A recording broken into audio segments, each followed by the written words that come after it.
As I said, I think the price is going to be stabilized where we are, because today the cost of buying a new property is almost the cost of the construction.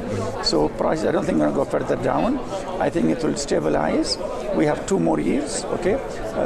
But Dubai is very strong, and there is a demand. Last year we sold 20,000 units total as a property, all the companies. So there are people willing to buy. So the buying power is there. Just people, of course, in an oversupply market, hunting for the best deals, which is normal. I mean, where you can find a city better than Dubai?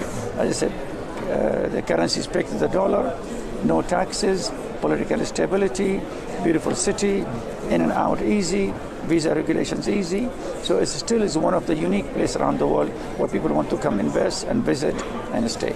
The region is used to political instability, unfortunately, and I think, the business is normal. People see those ups and downs, okay, and the political instability. People just live with that. I think I tell people in Dubai, to the business community, tighten the belt, lower your debts like we did. We paid about a big chunk of our debts last year. Don't, spend your cash too much. If you have cash, then it's a good time to buy property. There's prices are very good. But to the retailers and other businessmen, you need to cut the cost, cut your overhead, and survive 2 tough years. And at the end of 2 years, things will be much better.